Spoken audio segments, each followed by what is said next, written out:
The Busby Quints' fear of Santa on OutDaughtered is totally relatable. The Busby Quints' fear of Santa Claus on OutDaughtered is one of those moments that instantly connects with viewers, not because it's dramatic or shocking, but because it feels so incredibly real. Almost every parent watching has been there. Almost every adult remembers a moment from childhood that felt just like that. Santa, the symbol of joy, magic, and Christmas cheer, suddenly becomes a very large, very loud, very unfamiliar stranger in a red suit. And for the Busby girls, that moment played out in a way that was both hilarious and deeply relatable. For Adam and Danielle Busby, Christmas has always been about creating magical memories for their kids. With 6 daughters in the house, including the famous Quints, holidays are naturally big, loud, and full of excitement. Decorations go up, traditions kick in, and Santa Claus becomes part of the experience, just like he is for millions of families every year. But when the time finally comes for the girls to meet Santa face to face, the reality doesn't always match the picture-perfect idea parents have in their heads. The thing about Santa is that adults know the story. Adults understand the costume, the role, the tradition. Kids, especially very young ones, don't have that same context. To them, Santa isn't a character they've grown up with for decades. He's not nostalgia. He's not tradition. He's just a very big man with a booming voice, a thick beard, and an outfit they don't see every day. When the Busby Quints first encountered Santa, their reactions were exactly what many parents recognize instantly: fear, confusion, and a strong desire to get as far away as possible. What made the moment so memorable on OutDaughtered wasn't just the crying or the resistance. It was how honest it was. There was no forcing smiles. There was no pretending everything was fine. The girls reacted exactly how many toddlers and preschoolers do when faced with something unfamiliar and overwhelming. Some of the Quints froze. Some cried. Some clung tightly to their parents. And some looked absolutely betrayed, like their parents had just handed them over to a stranger, without warning. This is where the relatability really kicks in. Parents everywhere have experienced this exact scenario. They dress their kids up in cute holiday outfits. They stand in line for Santa photos. They imagine a perfect keepsake to frame or post online. And then the moment arrives, and everything falls apart. Tears flow. Kids scream. Parents scramble. And the photo ends up being memorable for all the wrong reasons. The Busby Quints' fear of Santa wasn't unusual at all. It was textbook childhood behavior. Adam and Danielle's reactions also played a huge role in why viewers connected so strongly to these moments.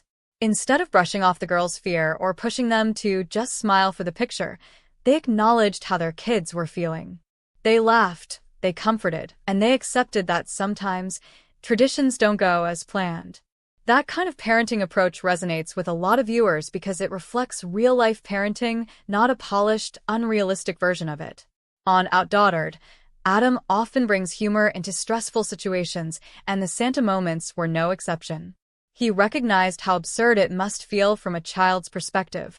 Danielle, on the other hand, showed that protective instinct every parent understands. When your child is scared, your first instinct isn't to capture a perfect memory. It's to make sure they feel safe. Watching them navigate that balance between wanting holiday magic and respecting their kids' emotions made the scene feel genuine rather than staged. The Quints themselves each reacted a little differently, which only added to the authenticity. Even though they're the same age and share so many experiences, their personalities are distinct. Some are more cautious. Some are more curious. Some are more sensitive to loud noises or unfamiliar faces. Santa Claus, with his deep voice and larger-than-life presence, was simply too much for some of them at that age. That individuality is something parents of multiples often talk about, and OutDaughtered captures it beautifully. Fear of Santa is actually incredibly common among young children, and psychologists often explain it as a normal response to unfamiliar stimuli. Toddlers and preschoolers are still learning to distinguish between what's safe and what's not. When they see someone who looks unusual, speaks loudly, and suddenly wants them to sit on his lap, their brains go into alert mode. From a child's perspective, it makes perfect sense. The Busby Quints weren't being dramatic. They were being developmentally appropriate. What makes the Santa fear moments even more relatable is how much pressure parents feel around the holidays. There's this idea that Christmas has to be perfect, especially when kids are involved. Social media doesn't help. Everywhere you look, there are smiling children sitting happily on Santa's lap, looking excited and festive. When your own child reacts differently, it's easy to feel like you've done something wrong. Seeing the Busby Quints struggle with Santa normalizes those feelings for parents watching at home. One of the reasons OutDaughtered has remained so popular is because it doesn't shy away from showing the messy parts of family life. The Santa fear wasn't edited out or glossed over. It was shown honestly, complete with tears, chaos, and laughter. That honesty makes viewers feel less alone in their own parenting struggles. It sends the message that it's okay if your child doesn't love every tradition right away. As the Quints grew older, their relationship with Santa evolved, just like it does for most kids. What starts as fear often turns into curiosity, excitement, or even indifference. But those early reactions remain some of the most memorable moments for viewers because they capture a fleeting stage of childhood. The stage where emotions are big, logic is still developing, and everything feels intense. Watching it play out on OutDaughtered feels like watching a snapshot of real family life. Another layer that made these moments resonate was Blake's role as the older sister. Blake had already grown out of that intense fear stage and could observe her younger sister's reactions from a different perspective. That contrast highlighted just how temporary those fears are. What feels overwhelming at age 2 or 3 often becomes a funny memory just a few years later. Parents watching could see both sides of the experience at once, the chaos of the present and the calm of knowing it won't last forever. Danielle Busby has often talked about how important it is for her to respect her children's boundaries, even when it comes to traditions. The Santa situation was a perfect example of that philosophy in action. Rather than forcing the girls to participate in something that clearly scared them, she allowed them to experience it at their own pace.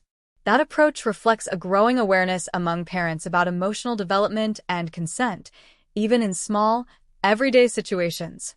Adam, meanwhile, brought his own perspective as a dad who understands the humor in these moments. He often joked about how Santa probably wasn't expecting that kind of reception. His lighthearted approach helped diffuse the tension and reminded viewers that it's okay to laugh at these situations, even when they're stressful in the moment. Parenting is hard, and sometimes laughter is the only way to get through it. The Busby Quints. Fear of Santa also sparked conversations among fans about their own experiences. Many viewers shared stories of their kids screaming, crying, or refusing to go anywhere near Santa. Some admitted they still remember being terrified themselves as children. Others talked about how their kids suddenly loved Santa one year after hating him the year before. That shared experience is part of what makes moments like this so powerful on reality TV. It's easy to forget that for young kids, traditions are brand new. Adults bring years of meaning and emotion into these moments, but kids are encountering them for the first time. The Busby Quints had no reason to trust Santa immediately. From their point of view, their reaction was logical. Seeing that logic play out on screen helps adults reframe their expectations and approach these moments with more empathy. What's also worth noting is how the show handled these scenes without turning them into something cruel or exploitative. The girls weren't mocked or shamed for being scared. Their fear wasn't treated as something to fix or correct. Instead, it was presented as a normal part of growing up. That respectful portrayal is one of the reasons OutDaughtered continues to resonate with families. As the Quints grew, fans got to see their personalities develop more clearly. Some became more adventurous, some remained cautious, and some found confidence in different ways. The Santa fear was just one chapter in their story, but it stands out because it captured them at such a vulnerable, honest age. Those moments remind viewers how quickly childhood passes and how important it is to meet kids where they are emotionally. The relatability of the Busby Quints' fear of Santa also comes from the fact that fear itself is universal. Everyone, at some point, has been afraid of something that others found harmless or silly. Kids are just more open about it. They don't hide their reactions. They don't worry about how they look. When they're scared, they show it. Watching the Quints react so openly is a reminder of that unfiltered honesty that defines early childhood. Parents watching OutDaughtered often find comfort in these moments. They see that even a family with a TV show, a large platform, and plenty of experience still faces the same everyday challenges as everyone else. No amount of preparation can guarantee a perfect Santa visit. Kids will react how they react, and that's okay. The Busbys' willingness to share those imperfect moments makes the show feel authentic. There's also something deeply human about seeing parents adjust their expectations in real time. Adam and Danielle likely imagined a sweet holiday moment, but when reality didn't match that vision, they adapted. That flexibility is something all parents learn over time.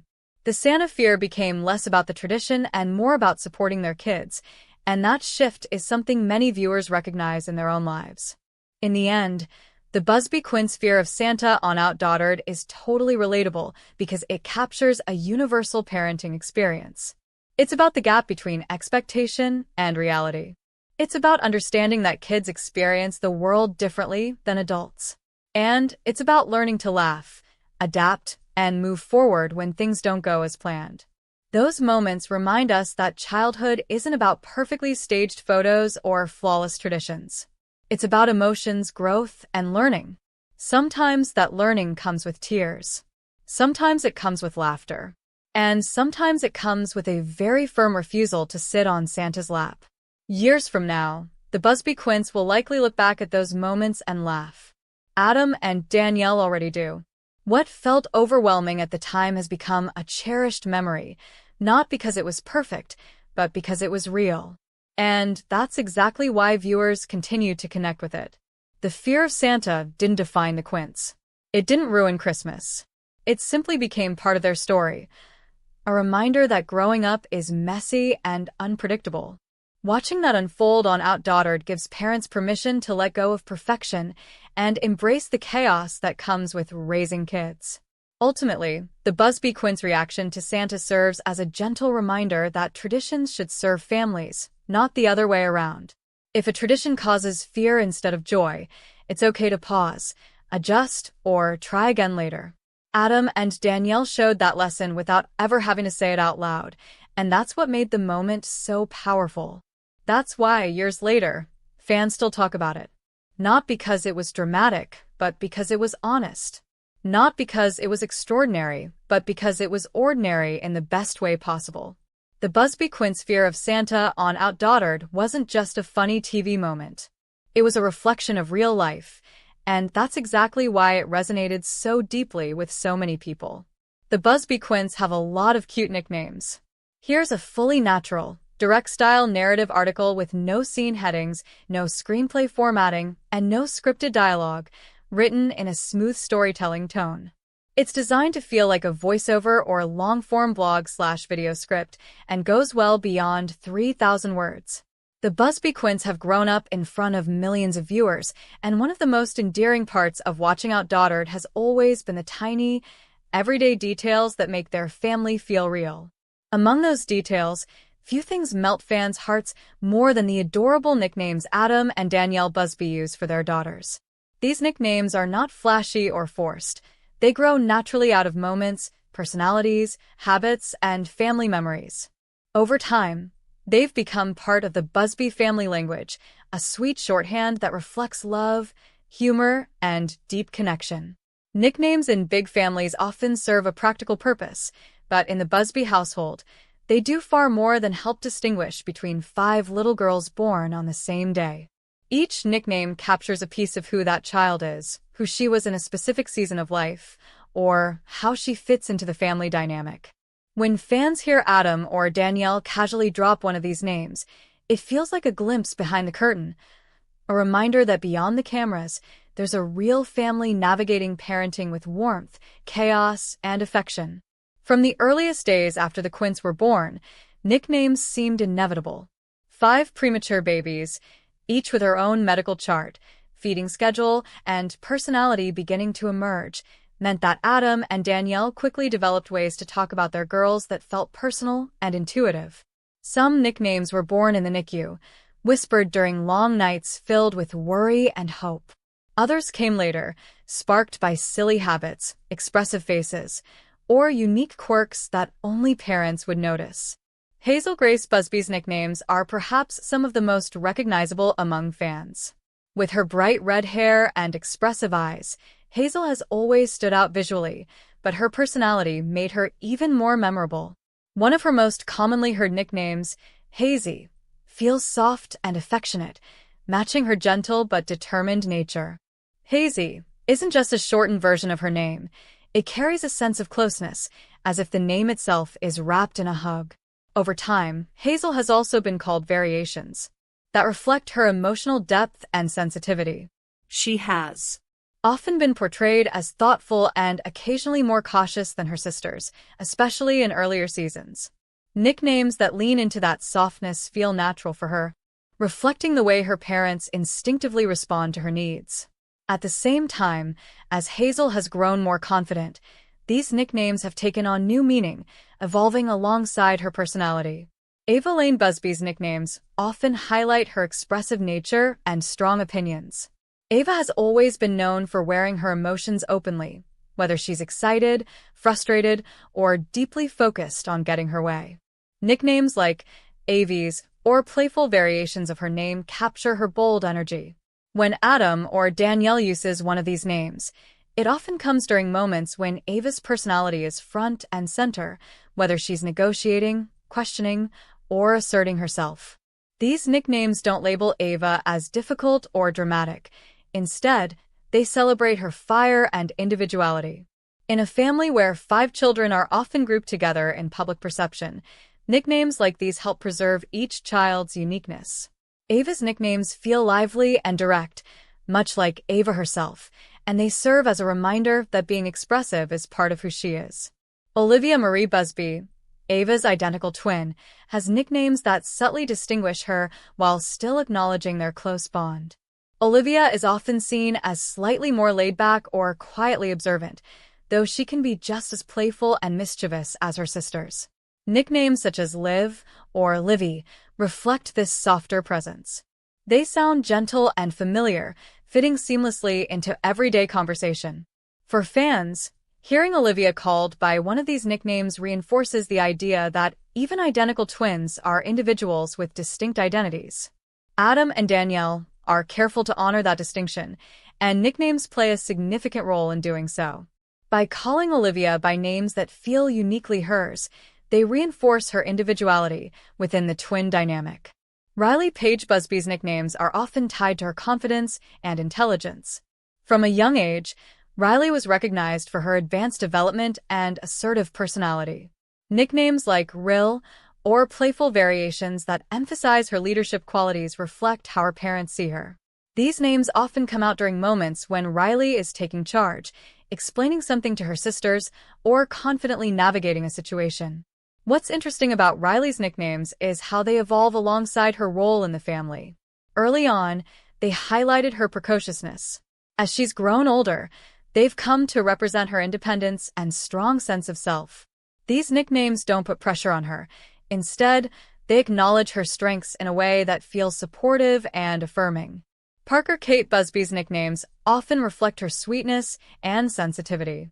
Parker has long been described as gentle and emotionally aware, sometimes more reserved than her sisters. Nicknames like Parky or P sound tender and comforting, perfectly suited to her nurturing nature. When Danielle uses one of these names, it often feels like a moment of reassurance, a quiet acknowledgement of Parker's feelings. These nicknames serve as emotional anchors, especially during moments when Parker needs extra encouragement. They remind her that her sensitivity is valued and that she's seen and understood. In a household filled with noise and activity, such small verbal gestures carry significant emotional weight. Beyond the individual nicknames, the Busby Quints also share collective nicknames that highlight their bond as a group. Terms like the Quints or playful group references emphasize their shared journey and unique place within the family. These collective names are often used during moments of chaos or laughter, when the 5 girls are moving as one unit, reminding viewers of just how extraordinary their story is. What makes these group nicknames special is that they don't erase individuality. Instead, they exist alongside the personal nicknames, creating a balance between unity and uniqueness. Adam and Danielle seem instinctively aware of this balance, using language that reinforces both family identity and individual self-worth. Nicknames in the Busby household are not static. As the girls grow, their nicknames shift, fade, or transform. Some names that were common in toddlerhood naturally fall away as the girls mature, replaced by new ones that better reflect who they are becoming. This evolution mirrors the natural progression of parenting, where language adapts to changing relationships. For fans who have followed OutDaughtered for years, noticing these changes can feel bittersweet. A nickname that disappears might mark the end of a particular stage of childhood, while a new one signals growth and independence. These subtle shifts remind viewers that time is moving forward, even as the show captures moments that feel timeless. Nicknames also serve as emotional shorthand within the Busby family.